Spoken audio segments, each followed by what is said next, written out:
Bueno, y como le anunciamos desde muy temprano, el doctor Giorgio Frangiuti viajará como comisionado de salud a la Organización de las Naciones Unidas, la ONU, en junio, ya la siguiente semana, para promover la vacunación. A sus 31 años es director general de Medical Impact, una organización no gubernamental sin fines de lucro que brinda asistencia médica humanitaria a comunidades que viven en extrema marginación. También es especialista en ébola y tuberculosis y malaria. Además es jefe de bioseguridad de la Sedena. Bueno, y justamente le agradecemos que nos acompañe, doctor Giorgio Frangiuti, director general de la Fundación Medical Impact. ¿Cómo estás? Bienvenido. Muy buenos días. Muchas gracias y gracias por la invitación a este espacio. Oye, platicar acerca de algo que nos parece a nosotros, al menos aquí en este noticiero, muy importante, la vacunación. Y de entrada, ¿para qué sirve la vacunación? Para que la gente que luego dice, no, es que yo no me voy a vacunar y no voy a vacunar a mis hijos porque quién sabe que tienen esas cosas, ¿para qué nos sirve una vacunación? A ver, el día de hoy tenemos monstruos de la salud pública resurgiendo, como la tuberculosis, que mata a 1.9 millones de personas al año. Para poner esto en perspectiva, es el tamaño casi de la población que murió por COVID-19. Y esto lleva sucediendo 20 años, 30 años. Es un COVID-19 cada año que hemos tenido en el mundo y que puede ser mitigado por la vacunación. Tenemos actualmente el surgimiento del monkeypox, de la viruela del mono. Esta fue descubierta en 1958. Y afortunadamente hemos tenido nada más 2 o 3 brotes en la historia de la humanidad, gracias a Dios. Sin embargo, la vacunación, la misma vacuna de la viruela, es 85% efectiva en contra de la vacuna de la viruela del mono.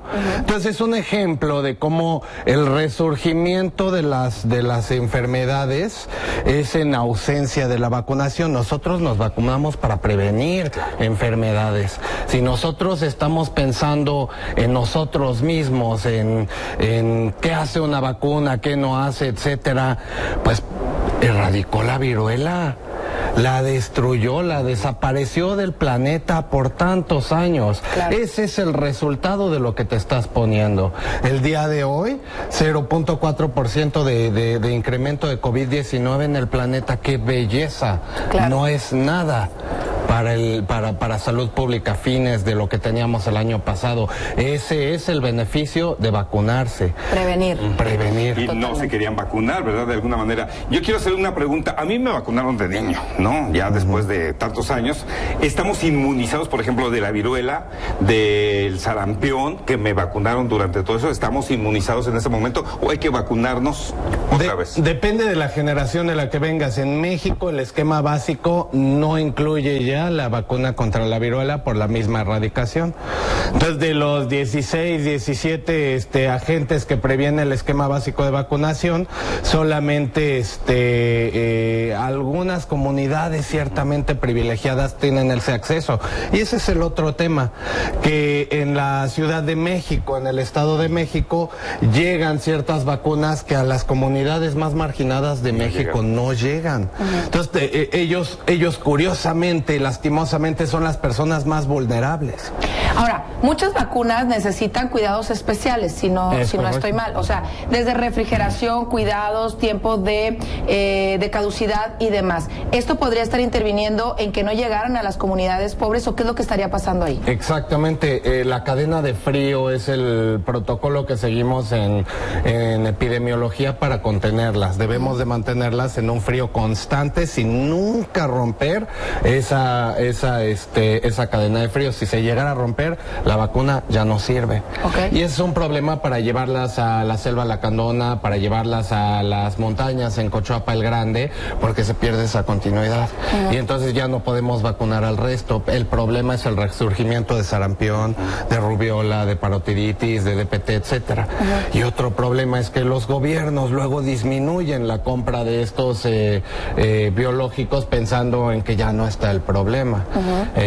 Por ponerte un ejemplo, la de tuberculosis disminuyó del 97% de cobertura nacional a 28%. Eso es una Es alarmante para el futuro de nuestros niños, y el día de mañana puede haber un brutal resurgimiento de tuberculosis, de DPT, de influenza, de neumococo. Todas estas vacunas, al no adquirirlas, representan un riesgo mañana. Y hay un comparativo muy importante, nos estabas comentando de, por ejemplo, si nos vacunamos, ¿cuál es el comparativo económico de alguna manera o de salud si nos vacunamos contra, por ejemplo, el papiloma? Para el papiloma, una vacuna me costará de 800 a 1.200 pesos. Para nuestra población. ¿Y qué es cara? De todas maneras. Pero más caro. Pero el gobierno tendría que intervenir, ¿no? Es compra del gobierno. Pero más caro, sí, per se la población no paga por ella. No vamos. A menos que sea de carácter privado.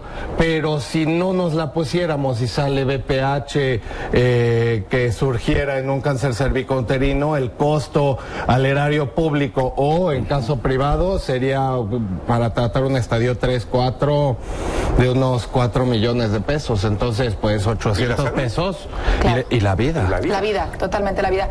Hablábamos también acerca de en algún momento cuando estaban las vacunas de COVID-19 y que decían ya están a punto de expirar. ¿Qué pasa con la fecha de caducidad de las vacunas? Por ejemplo, te ponen que el día 31 de mayo es el último día de que las puedes utilizar. Esto sí es así marcado el 31, o sea, sí están muy bien estructuradas para eso, o tendrían todavía unos días, semanas o hasta meses más de efectividad, por así decirlo. Es un tema regulatorio. Para pasar las pruebas, las vacunas tienen que someterse a esa estabilidad por cierto tiempo. Después de eso, no lo sé, como industria farmacéutica no sé qué pasa. Yo solo las probé 6 meses y en 6 meses sí funciona. Más allá de eso, tu rollo. No, pero la aplicación, o sea, por ejemplo, la vacuna yo la tengo en el gobierno, ¿no? Y la tengo refrigerada y dice que la fecha de caducidad es el 31 de mayo. Para yo aplicarlo y que sea efectiva, sí necesito aplicarla antes del 31 de mayo, o si la aplico después, ¿podría funcionar? Tiene que ser forzosamente antes del 31 en ese caso. Ok.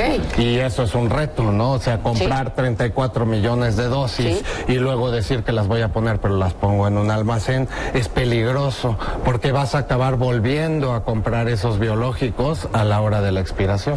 Doctor, ¿qué es lo que va a hacer en la ONU? ¿Y cómo funciona la Fundación Medical Impact? Actualmente Medical Impact va a la Asamblea General de las Naciones Unidas año con año. Esta visita no es diferente, cada una es temática. Hace 3 años era la reunión de alto nivel para la lucha contra la tuberculosis, luego cobertura universal de salud, VIH, etcétera. Y en esos temas lo que hace Medical Impact, representando a México y a Latinoamérica, es incidir la importancia de la vacunación en la población vulnerable.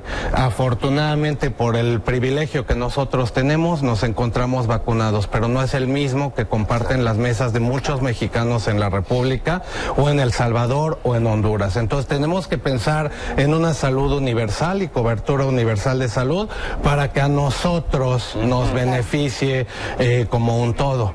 El propósito de llevar estos mensajes de Medical Impact, que proporciona atención médica humanitaria a sitios de extrema marginación como la Selva Lacandona, como Cochuapa el Grande, como este preciso instante el equipo se encuentra vacunando en la Selva Maya en Yucatán. Ahora es llevar las lecciones aprendidas a los altos niveles del mundo y que tomen decisiones orientadas a la prevención y no a la acción posterior al resurgimiento de enfermedades. Doctor, estamos hablando de que muchas personas no se vacunan, no porque no quieran, sino porque no tienen el acceso, y a eso es a lo que vas a la ONU, pero hay otras personas que no se vacunan porque no quieren y porque no creen en las vacunas. Por último, ¿qué es lo que les diría a ellos?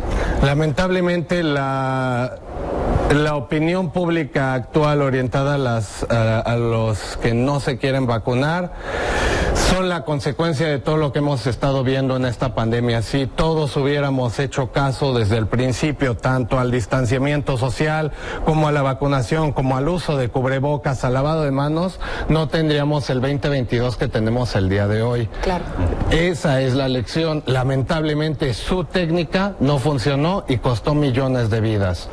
Escuchemos a la ciencia, las vacunas funcionan.